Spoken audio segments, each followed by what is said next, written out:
Morning. This is Joni Home filling in for Joan Hogan with Prairie Doc Radio. We're very happy to have you listening. I'm a nurse practitioner with the Avera Medical Group Brookings. We have Rick home in studio, who is an internal medicine specialist and a clinical professor at the University of South Dakota School of Medicine and a primary care physician with the Avera Medical Group Brookings. Good morning, Rick, and would you like to introduce Jason? Yes, but of course, come Wednesday morning. Oh, wait, I got the cut off. Ooh. So today we have as our guest Jason Hansen, who is the administrator of the neighborhoods at Brookview. Yes, good morning. Great place to have in our community. As the ULC, we've got two wonderful nursing homes in this community. Sure do. It's just amazing. And our last show, last Thursday night, was about elder abuse. We did our very level best to try to put a perspective on it, and we watched it, and I thought to myself, you watch yourself and you go, like you hear yourself on the tape recorder the first time in your life, and you go, oh gosh, that sounds awful. And I sensed that it was a really great show at the time, and watching it, it was pretty good show, I thought. But we're talking about elder abuse, and Jason, I mean, of course, you want to protect people who live at the neighborhoods from it. Do you see it, or do you see that it's happening, or have you watched it's happening? Have you learned about it? Yes. Where's your perspective? Yep. So our goal, like you said, is to protect our residents. That's our ultimate goal. And obviously, I have been around elder abuse before. I've seen it. I've seen it firsthand, and you just really have to take steps to safeguard your residents, make sure that it never happens again, and then handle the problem.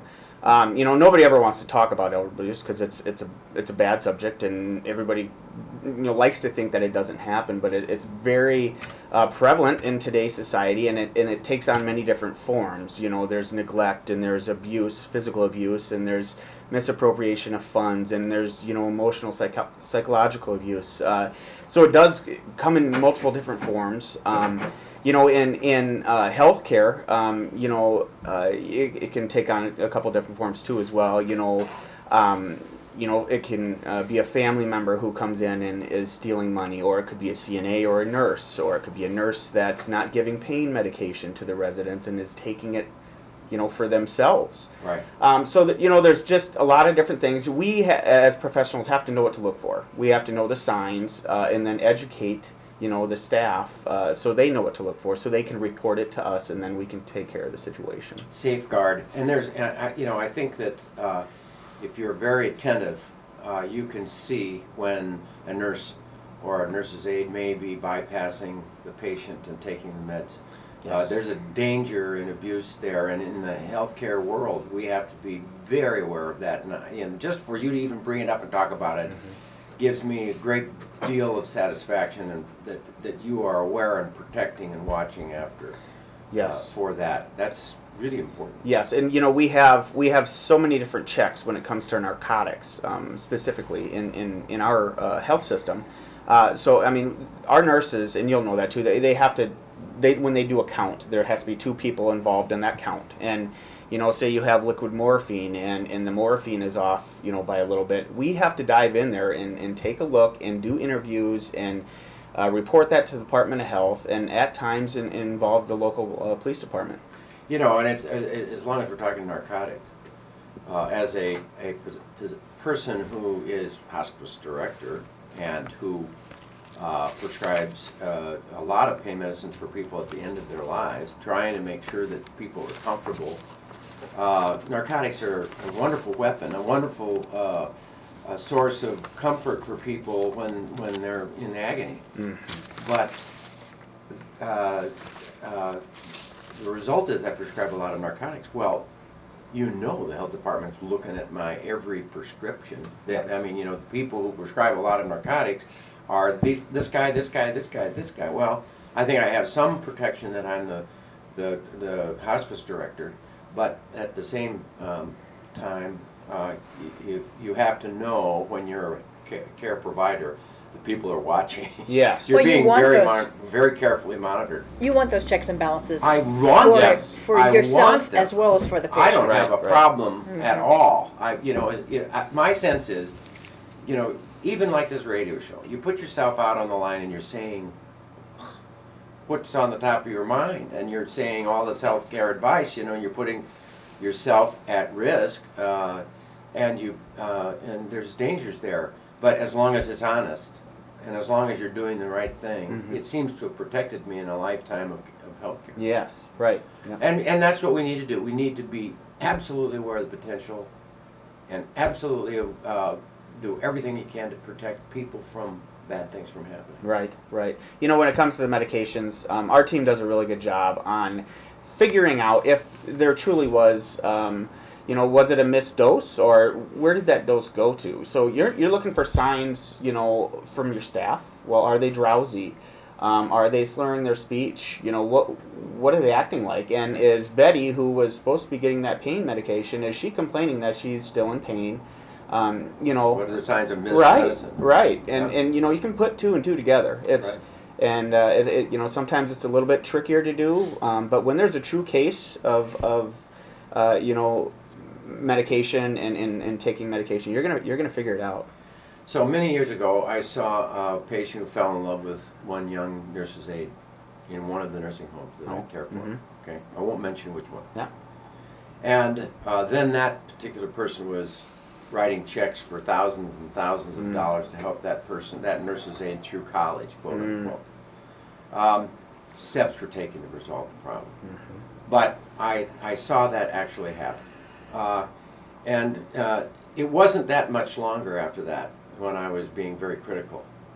And one of my nurses, one of my patients, who brought me cookies every month and wanted a visit every month, was talking to me about the fact that her husband had some really nice guns and she'd like me to have one of the guns, and she would like to get wonderful hunting land, would love for me to have the hunting land. And oh gosh, I said, no, no, can't do it, won't take that, that's not right. Well, and then so when she died, I was happy.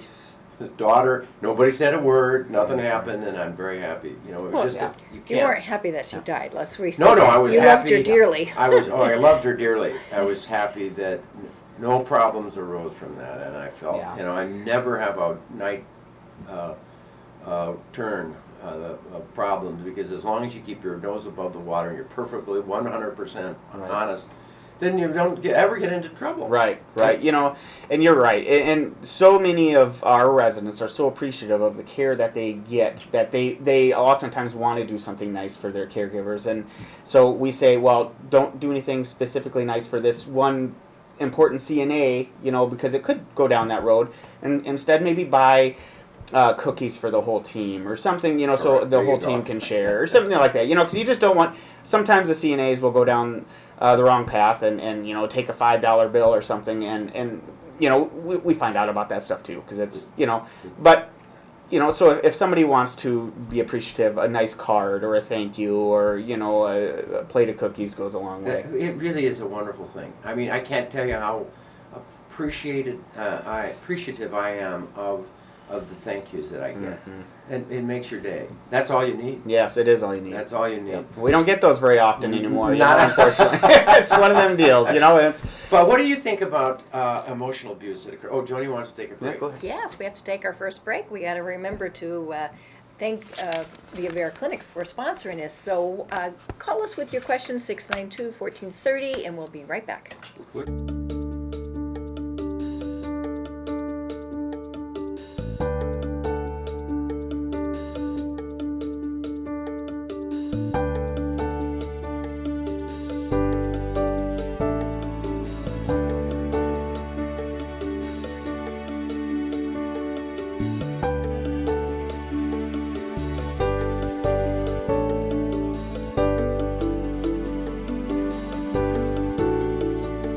For joining us on Prairie Doc Radio. This is Joni Holm filling in for Joan Hogan, and we're in studio today with Rick Holm and Jason Hansen, who is the director of the neighborhoods at Brookview.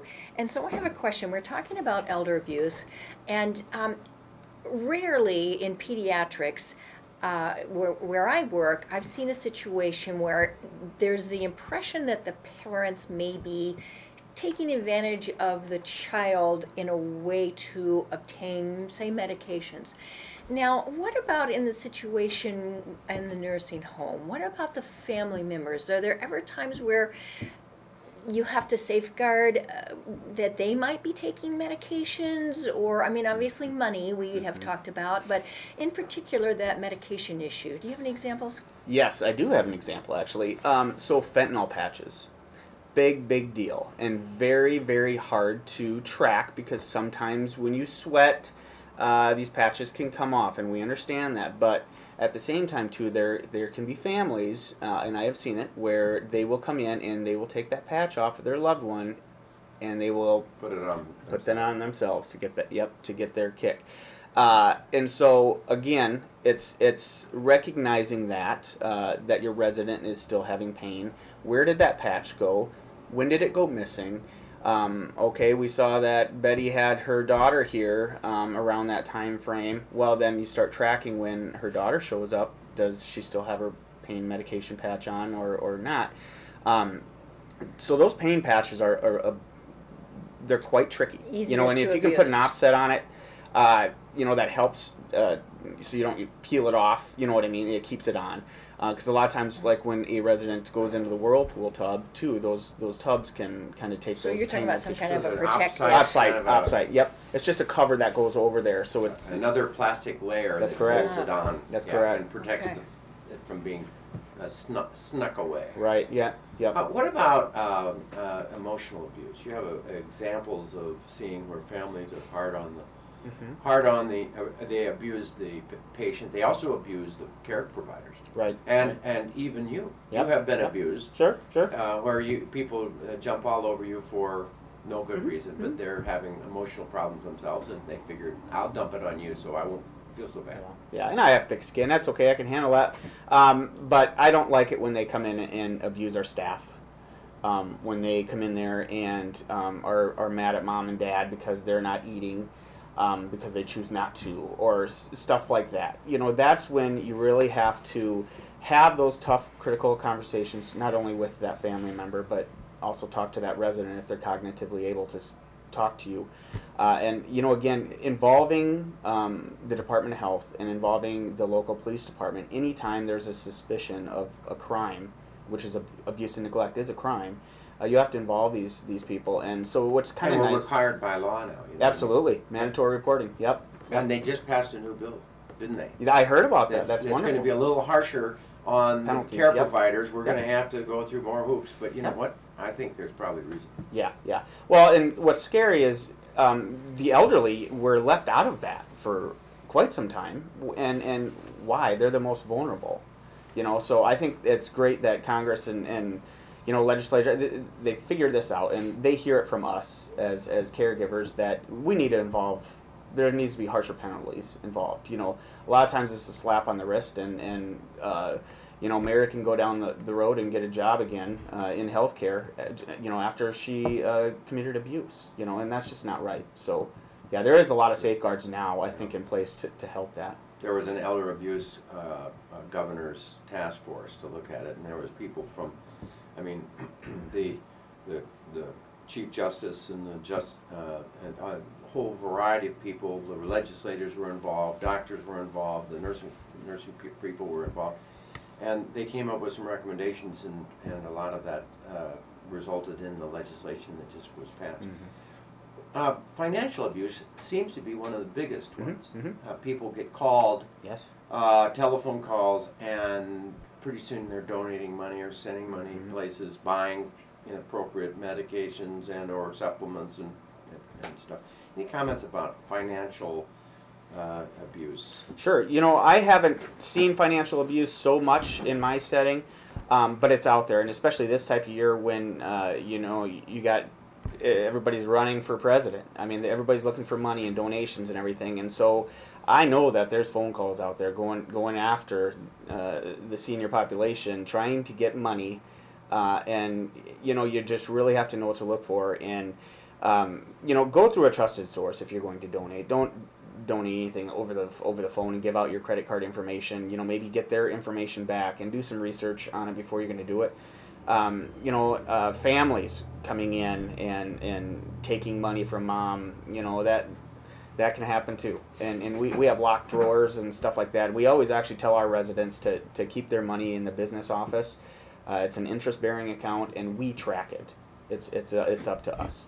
So that helps. Isn't it usually just a small amount as well? It is. Yeah, we try not to have any valuables in our facility. We tell them, keep your valuables at home. Yeah. I know when both of our folks have been in nursing homes, and I think that maybe there's like a $25 limit or something, Right. because really there weren't expenses They for don't them need a lot unless of they, Right. Yeah, they don't. had a craft fair or Getting something. their hair Right. fixed. Yeah, hair. That's the main expense. Buying You're right.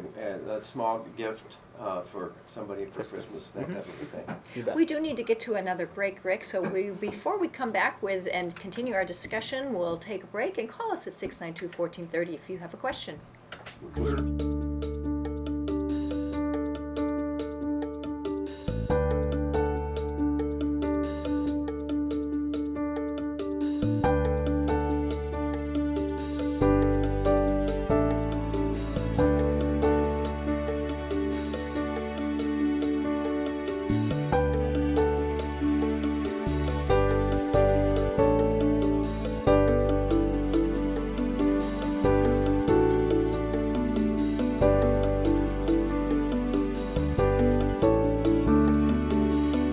For Prairie Doc Radio, this is Joni Home filling in for Joan Hogan. We have Jason Hansen, the director of the Neighborhoods of Brookview, as our guest, and Rick is in studio as well. And we're talking about elder abuse this morning. There's a couple of topics that we'd like to mention. Go ahead. I wanted to talk about phone calls for sales of this or that. I think when you get a phone call and the person is so convincing, I think you should make a rule of never buying anything over the phone first time. Get the number, I'll call you back, I'll talk to my family. Oh no, but today, if this call only. Never take that. I'll call you back if you're still interested in my money. You'll be there. So what's your number? And I'll talk to my family. That's one thing. The other thing is if they're making demands or if they're pushing too hard, just gently hang up. I mean, we're very cordial here. We're very caring. We're very proper.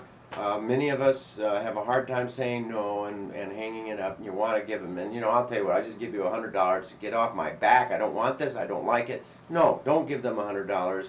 They're offending you. They're abusing you. Just hang up gently. Don't have to slam it.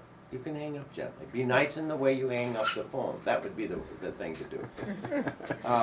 So I think that's important. Well, and we were going to talk about family members who might be abusing, particularly a husband or wife. Jason, any thoughts there? Yep. And so that's another thing that we watch too. So when our residents go on an outing with a family member, we have documentation on what their skin is like.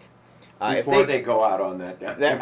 We document everything, right? You know that. So, and it's one of them deals where if they're coming back and there's finger marks, bruises on their wrists or on their arms, or if there's a big bruise on their thigh or things like that, we're going to take notice of that at some point in time. And that's when we take a look at the sign-out book. And that's why those are so important. We find out who they were with, at what time, on what day. And so then we have something to go off of. Was it truly abuse, or did they have a fall? People can have what's falls, going on. Yeah, absolutely. Skin is absolutely. very tender in the older population. So. Yep. That we also talk about ulcers. Decubitus ulcers is a sign of not getting enough tension, not turned enough, not cleansed enough. Just not getting enough care. Yes. But I have cared for many persons and watched them in nursing homes and even in the very best situation, some people's bodies are so thin and their bones are so prominent that it's sometimes ulcers just they happen. Yep, they're unavoidable, and there's many unavoidable ulcers that happen primarily at end of life. Being in hospice, I'm sure that you see it quite a bit because when your body's deteriorating and going down so fast, these ulcers are going to happen. And they are called unavoidable ulcers, and it is a real thing. Yeah, It's a real deal. Yeah. On the other side of this, I think about people who are cared for at home. And, in this world of the baby boomers, the boomers being the pig and the python, the python swallows this big old pig, and it's moving through the python slowly, and pretty soon the boomers are going to be at that end of that python, getting to the very point of being pooped out in the end. That's how it goes. Mm-hmm. And the story is that this big, huge population may not all fit in our nursing homes coming up in these next 10 or 20 years. You think about the people who are caring for them at home. Mm-hmm. Most of the time, it's a woman, Mm-hmm. and it may be the man's parent, but it's the woman that is oftentimes stuck with the burden of the care providing. Yeah. I'm not saying this is to do sexual comments about one sex or the other. It's just that the woman gets stuck many times. Yes. If you're and that woman is oftentimes the one who does the cleaning, that does the cooking, that does the care providing of the kids, everything is burdened on that person, and you can't blame them for getting irritable. Mm-hmm. Mm-hmm. So my point is that we can't accept abuse, but we can understand it. Yep. Yep. Yep. Any comment? There needs to be outlets, and I shouldn't be speaking in for you, but Right. those care providers need some away time. They need Yes. some Break. Those some support groups, groups are support so groups, vital. blogs. And there's plenty of support groups out there. There's Alzheimer's support groups. There are Parkinson's support groups. But if you're a caregiver, you are going to get burned out. It's a matter of time. And you got to take care of yourself. You got to have that special away time to kind of recharge the batteries a little bit. And friends and family are a good way to do that. And if you don't have any friends or family around, get involved in those support groups. That's what they're there for. There's a lot of people going through the same stuff as you, and you really need to get out there and vent a little bit. I will say one other comment, that I know more than one situation where a person who is in a home situation where that care provider just is spread too thin and cannot do it. But I cannot take him to the nursing home because I promised him I would never take him to a nursing home, because that person had a lifetime 30, 40, 50 years ago, remembering a nursing home being a place where it's the repository of people, and I remember the old folks home in D. Smet, it was out on the country road, and there was nobody taking care of those people. They were in a terrible scenario. It's different now. Oh, yeah. It's a 5-star hotel. Yep, it is. Why would you deny a person the opportunity to go to a 5-star hotel? And the point is also that when they're demented and they're saying, no, the nursing home, sometimes you, like I said to my mom, I cannot take care of you. Joni cannot take care of you. You need to go there for now. You get better, we'll find another spot. We'll go somewhere else. But we need to start there. Well, gee, she loved it. Yeah. Oh, yeah. And you're so right. They are not the same as they used to be. There has been so many new regulations, and just better care in general. As a result. And Absolutely. it's standardized across the board. Absolutely. Yeah. Yeah. I would say you have nothing to worry about. Obviously, do your homework on the facilities to make sure it's the right fit for your loved one. But because there's many kinds of facilities out there, but they're going to give good care. Yeah. I'm the medical director for Arlington Golden Living, and of course, it isn't the spa-like environment. It's an older building, but boy, do they have wonderful care. They do. Let's talk though about the neighborhoods at Brookview. Sure. Tell me about the evaluations you've been receiving. There's a lot of second guessing and looking at an evaluation of nursing homes. Where have you been stacking up in the evaluation? So CMS has a website that you can go to get a star rating on your facility, and it's just kind of a grading scale basically for facilities. Although I wouldn't put all your cookies on that website. It's one of them deals where you need to go in and check out that facility for yourself to see what kind of care that they give. And don't be afraid to quiz the staff, quiz other residents about their care. That's a true testament, I think, on how you're going to stack up and find out what facility is right for Better you. than some government evaluation. Yes. However, how has the neighborhoods done? Well, we are a 5-star facility, and we're very proud of that. We've been a 5-star since 2013. Our quality, I believe, is second to none. We have some of the best nurses and CNAs, dietary, housekeeping, everybody, maintenance. Our whole team is just unique in itself, and I think they're wonderful professionals. We have satisfaction scores that have come back at 97%. We're in the top 90th percentile of all nursing facilities in the entire country, which is outstanding. It's huge.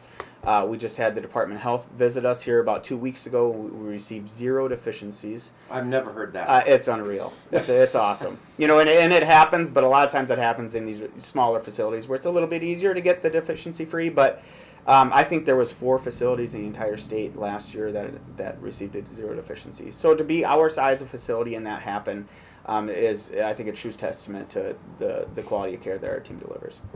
That is fantastic. Yeah. And when you say the 5-star, I think Rick was referring to kind of the hotel The 5-star, European but you're 5-star, talking yeah. about a legitimate rating system. There is a legitimate rating system, and so what they take a look at is your overall staffing. You'll get a star rating on that. You'll get a star rating on your quality, as well as your state deficiencies, and then they group those, and then you get an overall rating, a star rating, on your facility. So yeah, to be at a 5-star facility is wonderful. I think there's 26 other facilities in the entire state out of the 111 that are 5-star, so it's a big deal. How does our state stack up? If you look at other states, and I don't know if you look at that data, but to say that there are 20-something in South Dakota, is that comparable to other states? Are we higher, lower? The average, I'm assuming that we're a little bit higher. But you take a look at like New York, they got 500 and some facilities. Right. You know what I mean? So, and we have 111. So I mean, it just kind of depends. I think our overall quality in South Dakota is a little bit better. Yes. I tend to agree. Yeah. And just a quick story of my parents who, I grew up in Jacksonville, Florida. My parents lived there their entire lives, and in their final years they came to Brookings, South Dakota. And it was very hard in a big city, and I think this would be any big city. How does family drive to appointments when it's a 45-minute one-way deal? And by having people in smaller towns, when my parents needed care, I could get them to the Brookings Hospital in 5 minutes. I Yes. could get them to appointments, and so there's a beauty to the smaller town, and I think I don't know whether that ups our quality or not, but I would tend to agree that we've got excellent care here. I think you're right. And SDSU has a wonderful nursing program too. We utilize their students so much, and they're such a valuable part of our crew over at the neighborhoods. We're constantly Great hiring CNAs. them, wonderful professionals. So we're very lucky there too to have a great college that caters to us too. We're running short on time, but I do want to ask one quick question. When you hire someone new, what kind of process do they go through as far as a background check? Is it strictly through their professional organization, or do you do your own? OIG, the Office just of stands- Inspector General. Okay. So we have a strict policy in the health system so we do extensive background checks on everybody, and it's through the Right. OIG, and you really can't beat that. Okay, Yeah. so it's perfect. So they are vetted before they start, even though they also have professional organizations, but you're stopping and looking at each Yes. individual, and that's a great benefit for the families to have that reassurance. Yes. Yep. So I would say we need to realize that there's some great places here. I know that Esseline has a wonderful Yes, they nursing do. home, and I know Arlington has a wonderful nursing home, and we've got 2 fabulous nursing homes in this community. So we are very fortunate. I don't sense that that's really the case in every other place in this country. Right. Do you sense that as the boomers get to the end of the python, that pig in the python message, do you sense that as the need goes up, it'll be 10 or 20 years of needs, increased need as this huge population of people that occurred after World War II that were born after World War II goes up? Is this state ever going to increase the number of nursing home beds we have? Yeah, they're going to have to. They're going to have to. Obviously, aging in place is a big deal, and everybody wants to age at home.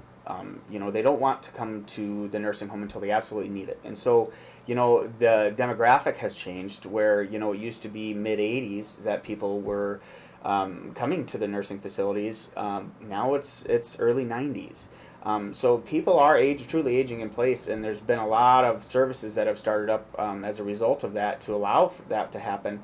But as you said, when that pig comes out, We're going to be in you're trouble. going to be in trouble. So we're going to have to allow that moratorium to be lifted and get some more beds in. I really do like the idea of finding a way to pay family. This sounds crazy, to pay family to care for the person at home.